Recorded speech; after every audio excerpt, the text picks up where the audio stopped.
proxy race.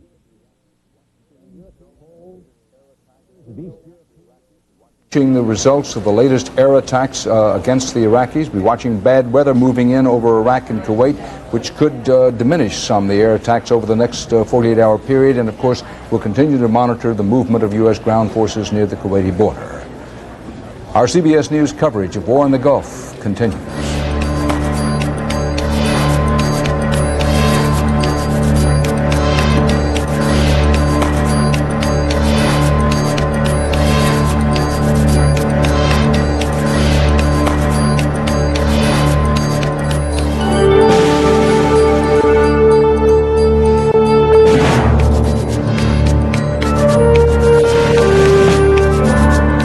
Watching CBS News continuing coverage of Showdown in the Gulf.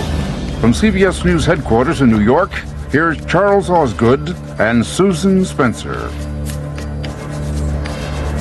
It is 2 a.m. Eastern Time. It is about 10 a.m. in the Persian Gulf. Here are the latest headlines from our Gulf War coverage. Israel's Prime Minister convenes his cabinet to discuss retaliation for Iraqi missile attack. Israel's Military Chief of Staff says that Israel is obliged to retaliate. Some retaliation happening right now by Allied warplanes. The cabinet meets as Israel assesses the damage from the nighttime Iraqi attack. There were 8 confirmed hits by Scud missiles in Tel Aviv and other Israeli cities. There was damage, no question about that, but there was no loss of life, and there were about a dozen minor injuries. Correspondent Bill McLaughlin reports the cabinet appears to be leaning toward waiting for now to see the results of the new Allied air attacks. Baghdad appears calm this morning, nothing like the scene during the opening night of air attacks. Israeli gunners tried to fight off the waves of attacking Allied warplanes. The cameraman who took these stunning pictures gave his impressions. But certainly the battle did light up the skies. The Iraqi ground defense systems, I think, were actually more pretty than effective. It's the first time I've seen a cruise missile land. It does light up the entire night sky, turn it into daylight. But as I say, the Iraqi defense systems were more pretty than effective. So each 15 minutes we're trying to catch you up by giving you the headlines. We realize that you're probably not going to be able to stay with this coverage all night long. Some of you, I suppose, will. But every 15 minutes, anyway, we'll try to catch you up on the latest developments. Susan?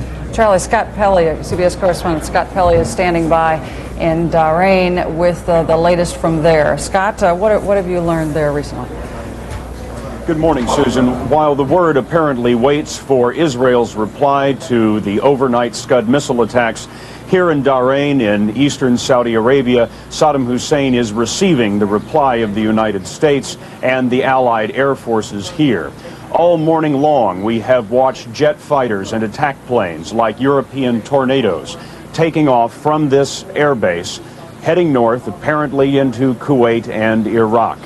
These aircraft have been leaving here in numerous sorties over the last several hours, almost continuously, apparently delivering a punishing blow in response to the Scud missile attacks.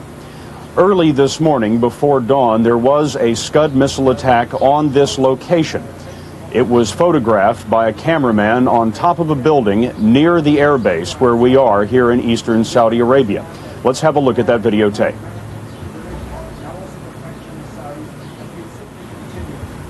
On the tape, you will see an orange streak.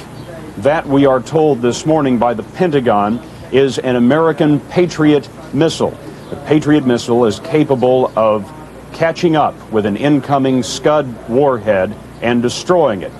As we were standing here this morning, we heard the Patriot missile take off from the airbase, and only a couple of seconds later there was a loud explosion, and we could feel the concussion here as the Scud missile was